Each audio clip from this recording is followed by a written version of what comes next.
Hello gentlemen, my name is Stoney with JTW, and today I'm going to be talking a little bit about embracing failure. So as a man, I've had failures. I'm not perfect, and as a man, you've probably had failures, right? But failures that help you grow. So I'm going to talk a little bit about my failures, my shortcomings, and my past, and I hope that you guys can enjoy my stories and you guys can learn something from it, and hopefully you'll be able to come out on the other end of your failures on top. So one of my most trying failures at the time was when I was shooting archery. So this is a story about how I can, or someone can go from nothing to the top. Okay, so back in the day when I was 13, first starting competitive archery, I was easily the worst on my team, and I was the worst on my team for years. For years, man. I struggled with target panic, which is anxiety from shooting. It comes from your brain thinking the bow's exploding in your face. It thinks it's an actual explosion that's going to kill you. And also the worry of you not hitting the middle, so you don't follow the process correctly, and that makes you really, really bad. So that was me. I was a kid riddled with anxiety, shooting my bow, trying to become a professional.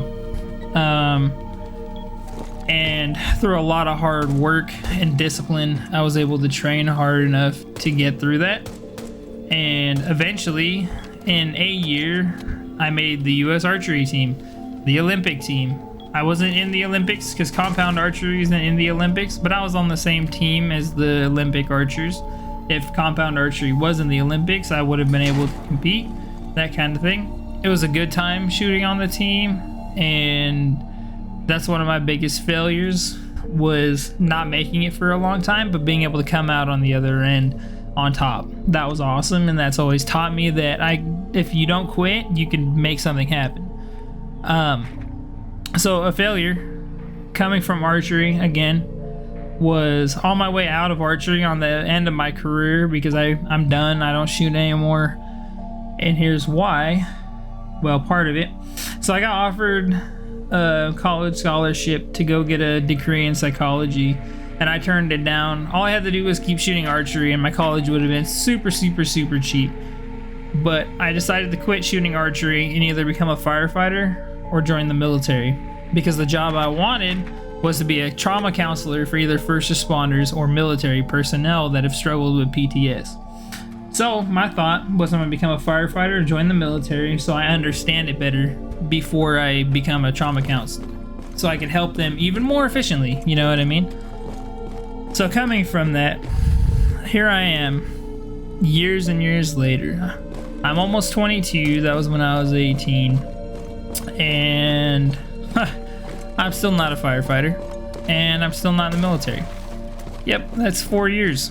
4 years, you did your math right. So I've had 4 failures getting into the fire service. The first one, I was a dumb kid and I didn't study for the test. So I failed the initial test to see if I'm not mentally deficient to get in.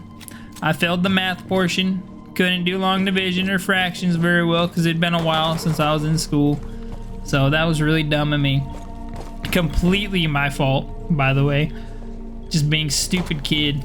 And you know what? It happens. The second time, I destroyed the test. I overstudied. I did amazing on the test. I was nonstop studying, getting prepared. And then I did the interview, passed, and then I got to the physical. Well, I didn't pass the physical. The CPAT is not easy. I failed on the stair stepper. Okay, so that sucked. But hey, my fault. I should have prepared. I wasn't preparing properly. 100% on me. Academy round 3. Make it through the test, easy. Make it through the interview, easy, but very terrifying. Had to get a suit, do all that stuff. It was terrifying. Physical, destroyed it. I trained freaking 4 days a week, going hard. It was a great time. And you may say, oh, 4 days a week isn't that bad. You've never been on the stair stepper with a 75-pound pack, okay? You need that or else you're going to get shin splints. And then I was running all the time and I was lifting all the time. I was lifting and running like 4 or 5 days a week. I was doing it more than the stair stepper, by the way. But I destroyed the physical, absolutely demolished it. So I got accepted. I went through the whole process, got hired, and then I had to go through the fire academy. Now the fire academy I had to go through is one of the hardest fire academies in the country. So I felt really confident in my physical ability. I was running 7-minute miles. I was doing 10 pull-ups a set. I was doing 50 push-ups in 2 minutes, like not bad. Without rest, by the way. I was able to do quite a bit of sit-ups, long planks, 2-3 minute planks. For me, that's a lot because I'm like 200 pounds. I'm a big boy. I'm 6'2", 220 right now, but not obese, thank God. So yeah, I passed all that. I was feeling good. And then, because I was working in construction, I thought I could not work out as much leading into the academy. That was dumb. So when I got to the academy, I wasn't as fit as I needed to be because I let it go, which was really dumb. So as you can see, 3 failures that were all my fault. So had to resign after some unlucky injuries between just luck and lack of preparedness, a little bit of both. And well, being unlucky, not lucky, rather. The opposite of luck is not lucky at all. So that sucked a lot. But I got through that. I got hurt. I resigned because my injuries were too bad. And then I had the test for the next academy. This is number 4. Passed the test, easy. And then I got to the physical. Well, when you pull your T-fib in your back and you have issues with your legs and you have shin splints, makes it really hard to pass a stair stepper with 75 pounds on your back. So I didn't pass. That sucked. It happens though, so that's 4 failures right there. And now here's how I'm fixing it. My injuries came from running, towers, and yeah, that's it. So I'm overcompensating a little bit by training for an ultra marathon. Those were all my fault. So I'm doing everything I can to be better and stronger than I was then. And I'm working out. I got a pull-up bar in my home. I have like a whole home gym setup kinda. I have Go Ruck plates. I have kettlebells that I've gotten over time.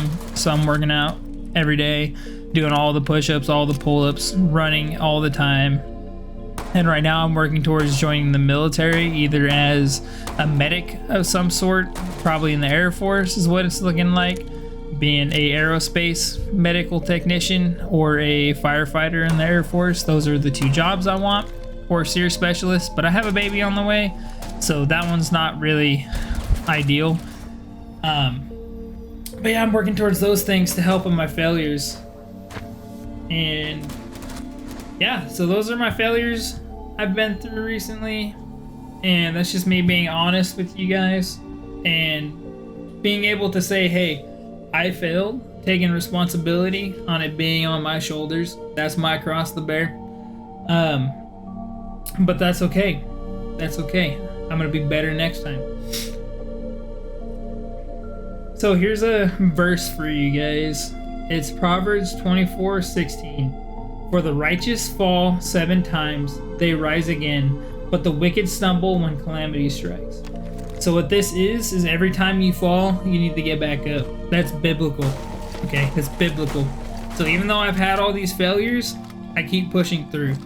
I've always said patience and perseverance, and I still stand by that. Remaining steadfast in yourself and in your faith is critical to being successful.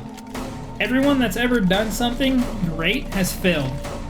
I watch Sean Ryan podcast a lot, and something I've noticed with all of those guys is they failed at something. They failed in high school, they failed college big time, they failed with a woman big time, they failed something majorly bad. Really messed up.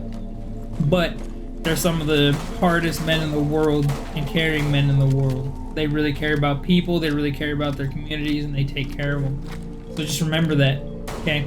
Just remember that. No matter how much you go through, it's not over, okay? If it's not okay, it's not over. Okay? When everything's over, it'll be okay because you'll be in the Lord's arms. So just remember, if it's not okay, you're doing good because it's not over yet. Still got some fight in you. So that's good, guys.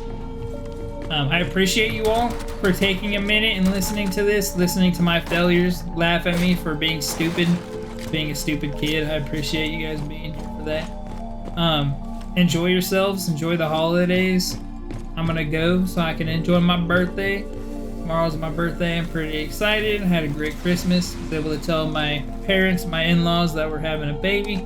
That was exciting. So those are some go gods from me. Thank you guys for everything.